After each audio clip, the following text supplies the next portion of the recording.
Alors du coup, comme on l'a vu sur la dernière vidéo qui concernait du coup les supports et les résistances, on va tout simplement maintenant continuer dans l'analyse, continuer dans les différentes choses à faire et on va pouvoir attaquer du coup les trend lines. Les trend lines, c'est quoi? C'est tout simplement des lignes de tendance, donc des supports et des résistances obliques. D'accord? Donc comme vous pouvez le voir sur le trait ici, ce seront des supports et résistances, mais cette fois-ci, ils ne seront pas droits, d'accord? Ce ne sera pas des zones, mais ils seront bien penchés, d'accord?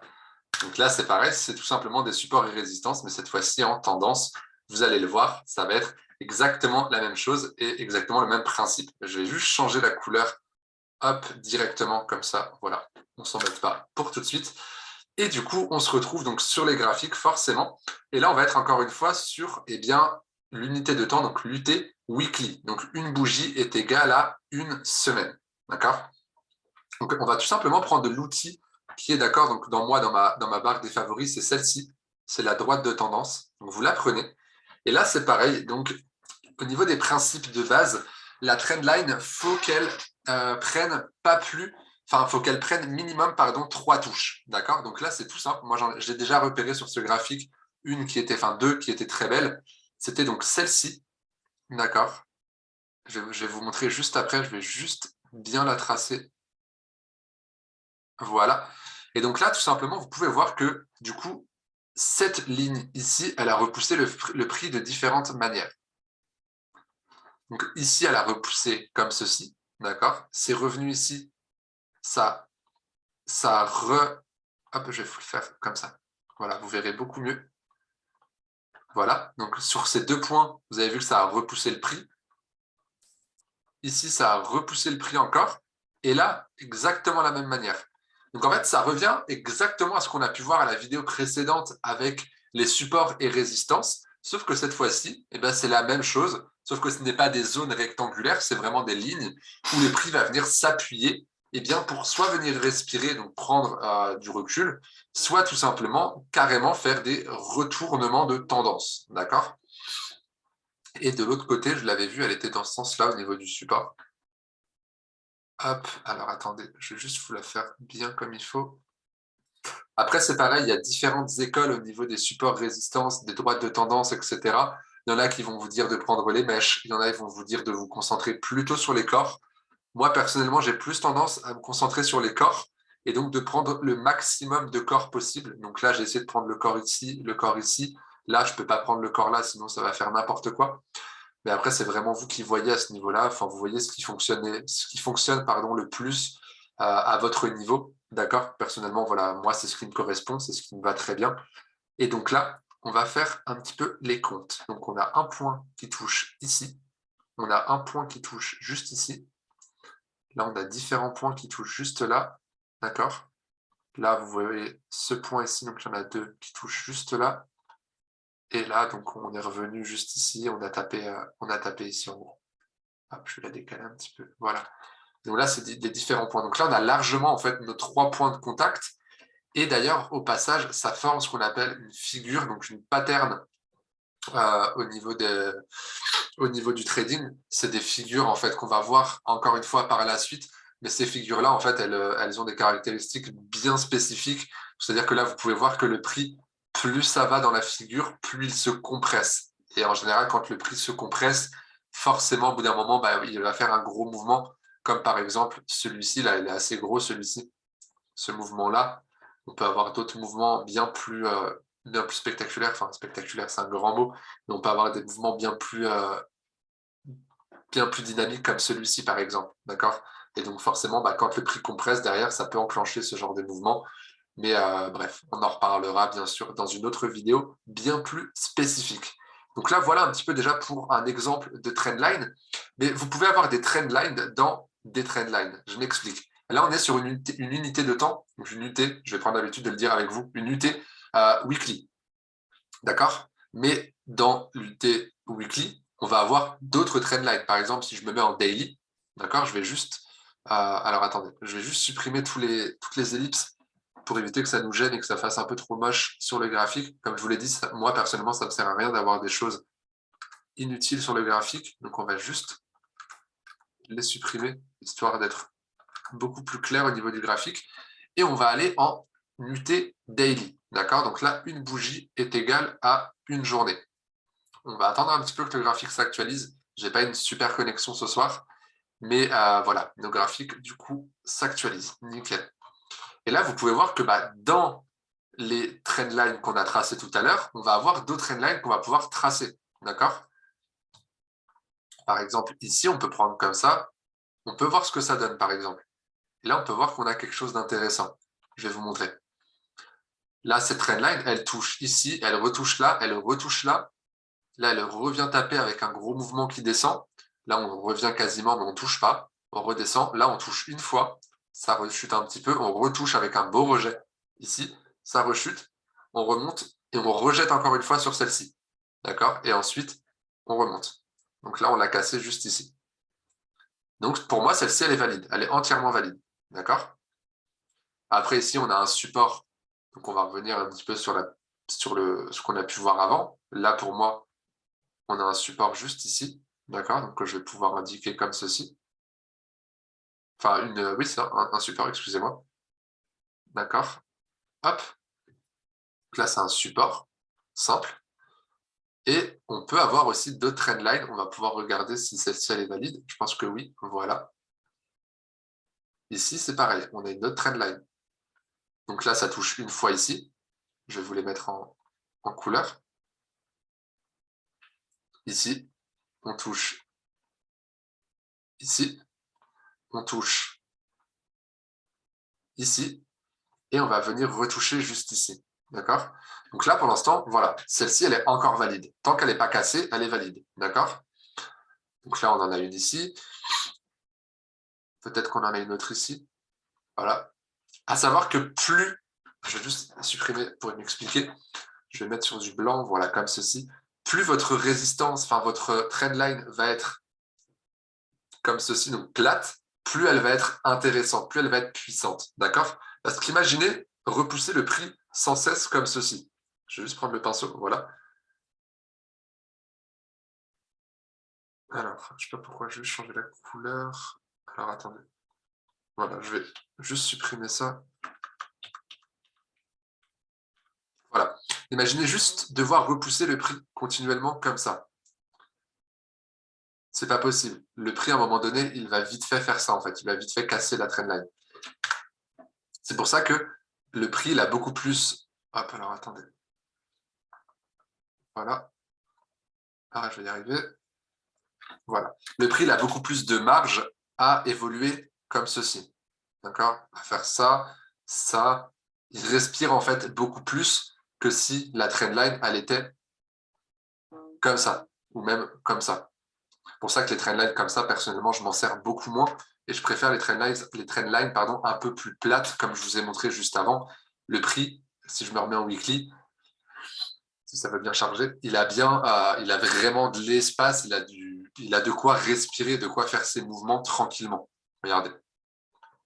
Voilà, les trendlines sont quand même relativement... celle-là, elle est relativement plate. Celle-ci est un peu plus penchée, mais ça n'empêche pas le prix de pouvoir être largement en mouvement et de pouvoir faire ce qu'il a à faire. D'accord? Ici, c'est pareil. Celle-ci, elle est quand même assez plate. Et le prix, il a de l'espace pour respirer.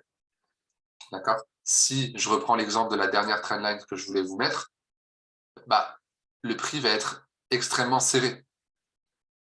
Hop. En soi, elle n'est pas invalide, hein, elle est vraiment valide, celle-ci. Mais pour moi, je la trouve trop serrée. C'est-à-dire que le prix n'a pas vraiment d'espace pour respirer. C'est-à-dire qu'il va faire ça.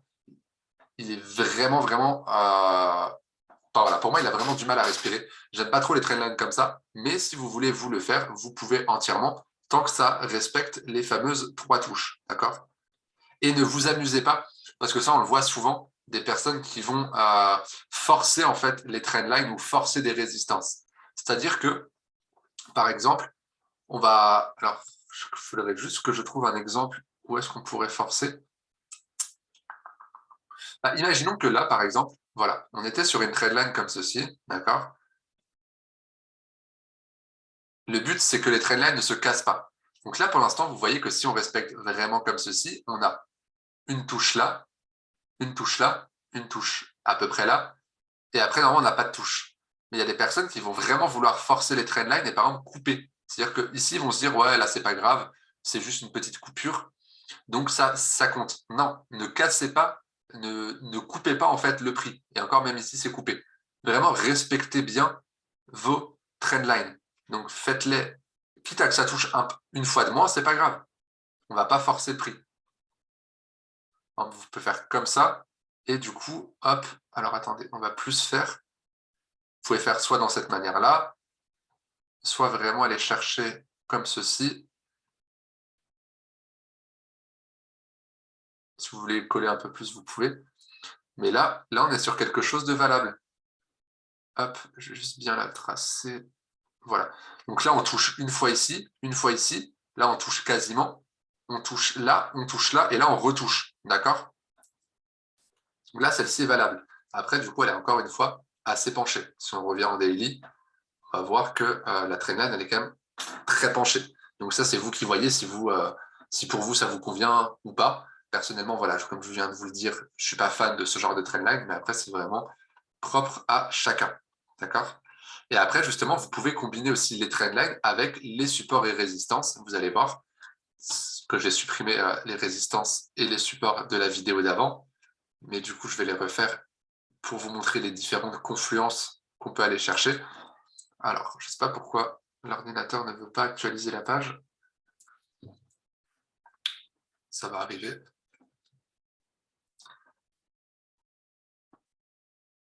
Et donc, comme je vous le disais, vous pouvez faire des confluences avec les différentes supports résistance plus les trendlines. Par exemple, ici, on va prendre juste là.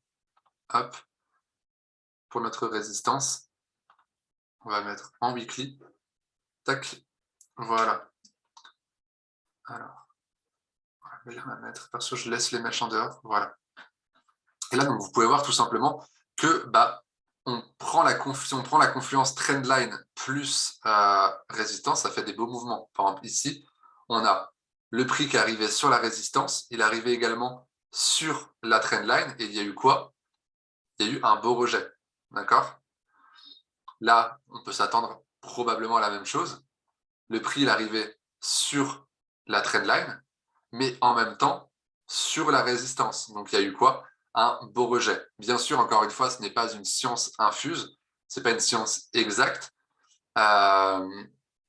mais ça accroît les chances, ça accroît les probabilités que votre trade puisse passer. D'accord? Par exemple, ici, on va prendre dans l'autre sens, ce coup-ci, en tant que support. Regardez. Hop.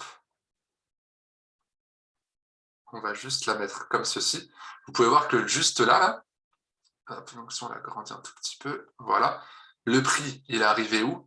En même temps sur la trendline et en même temps sur le support. Et le prix, il a fait quoi? Il a explosé après à la hausse jusque là-haut. D'accord? En plusieurs étapes, bien entendu, mais et au final, il est arrivé là-haut. Donc, c'est pour ça qu'il faut vraiment, après, durant vos analyses, confluer tout ce que vous faites, prendre en compte tout ce que vous avez analysé. Vous ne dites pas juste, ah ouais, donc le prix, il est arrivé sur une résistance, mais en même temps, il n'est pas sur ma trendline. Non, si vous pouvez confluer les différentes choses, faites-le, parce que justement, ça va accroître en fait vos statistiques, surtout vos probabilités que votre trade puisse passer. D'accord? Et bien entendu, vous pouvez aussi le faire sur toutes les unités de temps, que ce soit du H4, du H1. Après, descendre en dessous du H1 pour mettre des supports, des résistances, des trendlines, je trouve que ça fait un peu trop à mon goût, personnellement. Vous pouvez très bien le faire si vous le voulez, mais forcément, comme je vous l'ai dit, ce sera moins impactant au niveau du marché. Et donc après, forcément, donc là, on est en H2, donc une bougie est égale à 2 heures. Donc là, on revient encore sur les trendlines de tout à l'heure. Donc là, c'est des trendlines daily, et vous pouvez voir que le prix avait vraiment bien réagi sur ces zones-là. Là, il a pris plus de 133 pips, on reviendra sur ce qu'est un pips, tout ça. Mais voilà, c'est quand même extrêmement intéressant. D'ailleurs, vous voyez comme au bout d'un moment, vous avez vraiment l'œil. Je ne sais pas si vous l'aviez vu, mais ici, on peut voir qu'il y a un beau support résistance. Hop, je le mets en H1, c'est du H2, mais c'est pas grave. Et voilà, ici, c'est pareil. Voilà. Exemple de confluence, tout simple. On va faire comme ceci. On va descendre un tout petit peu comme ça. Voilà. Comme ça tombe en plein sur la vidéo, c'est parfait. C'était pas forcément calculé, c'était pas forcément regardé avant. Mais regardez, le prix ici, il a une touche, d'accord? Il remonte, bref, il fait ce qu'il a à faire, il revient. Et où est-ce qu'il revient? Sur la trendline et en même temps sur donc sur une trendline daily, donc qui est quand même déjà très puissante, mais en plus sur une résistance H2, d'accord? Et le prix fait quoi? Chute. Donc là, il vient sur ce support-là en H2 et après, il remonte, il revient où? Sur la trendline et également sur la résistance H2. Et donc, bah forcément, les probabilités sont beaucoup plus intéressantes que s'il n'y avait que la résistance ou que la trendline. Donc, ça fait encore une fois un élément supplémentaire et le prix chute comme prévu. Après, ici, c'est pareil, je pense qu'il y avait un support à peu près à ce niveau-là, si je ne dis pas de bêtises. Et pareil, voilà, ça fait support plus trendline, support ici. Donc, il vient taper le support, mais en même temps, la trendline l'a bien rejeté. Hop, voilà, on a bien nos 3 touches par là, je pense. Ouais, voilà, on doit avoir à peu près nos 3 touches, donc celle-ci doit être valable, hein. J'en doute pas spécialement. Mais c'est pour vous dire que vraiment, confluez toutes vos analyses. Vraiment, prenez en compte chaque élément. Si vous faites des analyses, c'est pas pour rien. Donc, prenez vraiment chaque élément pour améliorer les probabilités, pour vraiment étoffer en fait votre analyse. Là, on est sur du H4, par exemple. Il y a des choses à faire aussi. Je vais pas tout analyser parce que je pense que je ferai une vidéo vraiment sur l'analyse complète d'une paire pour vous montrer comment est-ce que moi j'analyse de A à Z une paire et comment finalement je prends ma position. Il y aura une vidéo bien sûr là-dessus, comme je vous l'ai dit. Mais voilà pour les trendlines, pour les supports résistance. Juste la seule chose qu'il ne faut pas faire, c'est vraiment de couper, comme je vous l'ai dit. Genre par exemple se dire ici, tiens, j'aimerais bien qu'elle passe comme ça. Il faut dire là ça touche, là ça touche, là ça touche, et me dire que bah voilà, là ça a retouché ici et ici. Non, parce qu'en réalité, vous avez coupé ici, vous avez coupé partout. Donc non, ça c'est pas beau et ça ne prend pas en compte. D'accord? Donc c'est la seule règle avec les 3 touches qu'il faut prendre en compte. Donc voilà pour cette vidéo. Pour les prochaines vidéos, on va continuer encore une fois sur l'analyse, que ce soit les patterns, que ce soit les différentes formes des bougies japonaises, d'accord? On va vraiment voir tout ça en détail dans les prochaines vidéos.